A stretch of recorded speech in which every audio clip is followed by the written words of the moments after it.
Infinity The Project.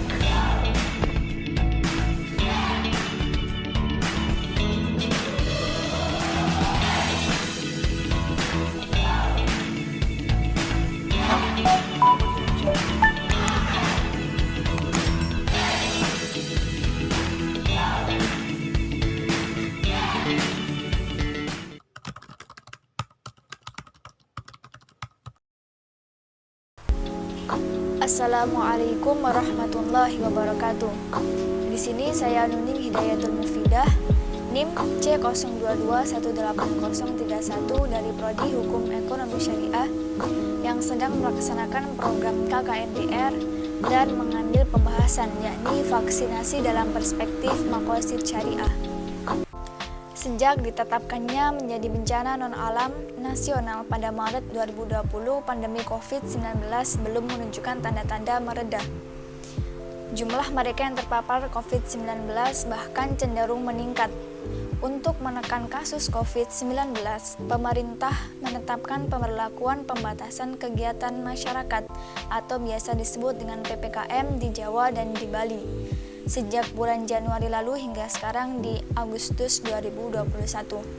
Pemerintah juga melarang warga negara asing memasuki Indonesia. Hampir bangsa rumah sakit, pemakaman khusus, dan tempat isolasi COVID-19 sudah penuh. Tidak berlebihan apabila dikatakan Indonesia sudah memasuki masa darurat COVID-19. Harus dilakukan usaha-usaha yang lebih serius, sistematik, dan masif agar pandemi COVID-19 dan dampak yang ditimbulkan dapat diatasi. Salah satunya melalui vaksinasi. Di antara tujuan vaksinasi ialah untuk mengurangi transmisi, penderita, dan kematian akibat COVID-19, serta menciptakan kekebalan komunitas atau herd community. Nah, bagaimana sih tinjauan hukum Islam atau maqasid syariah terhadap program vaksinasi yang dilakukan oleh pemerintah? Yuk simak videonya. Islam adalah seperangkat ajaran atau syariat yang diturunkan oleh Allah Subhanahu wa Ta'ala untuk manusia dan rahmat bagi semesta. Menurut Profesor Muhammad Zahro, syariat memiliki 3 sasaran, yakni menyucikan jiwa, menegakkan keadilan, dan menciptakan kemaslahatan umum atau maslahat al-am. Kemaslahatan umum adalah suatu keadaan ketika manusia mendapatkan jaminan dan perlindungan atas agama atau hifdid-din, perlindungan atas jiwa atau hifdin nafas, perlindungan atas akal atau hifdil akal, perlindungan atas generasi atau hifdin nasl, dan perlindungan atas harta benda atau hifdil mal. Lebih lanjut, Profesor Muhammad Zahro menjelaskan 3 tingkatan martabat atau maslahat. Yang pertama adalah martabat daruriyat atau primer.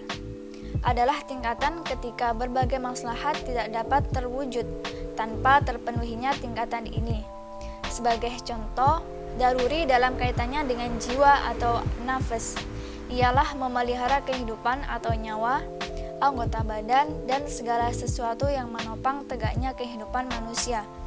Dan yang kedua yakni martabat hajiat atau sekunder, yakni segala sesuatu yang oleh hukum syara tidak dimaksudkan untuk memelihara 5 hal pokok tadi, tetapi untuk menghilangkan masyakot, kesempitan, dan ihtiyat atau berhati-hati demi menjamin terpenuhinya 5 tujuan syariat.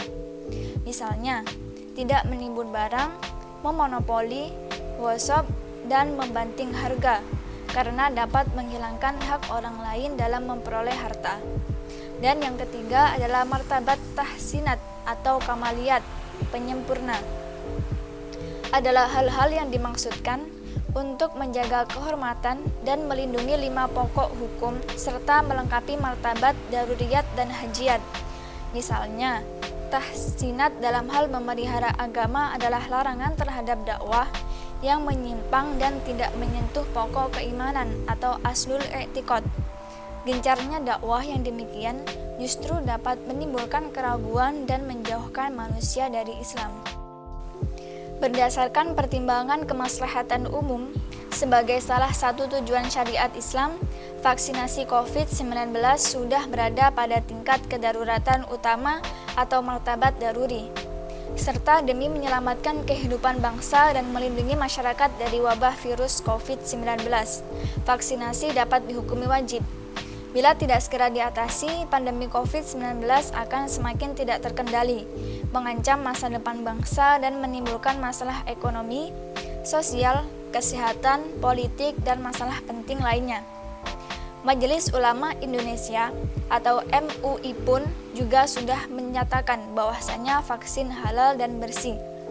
Dari Badan BPOM juga menyatakan bahwasanya vaksin aman dan bermanfaat untuk dipergunakan. Nah, tunggu apa lagi? Tidak ada alasan kuat untuk menolak vaksin. Stay safe and we will save lives.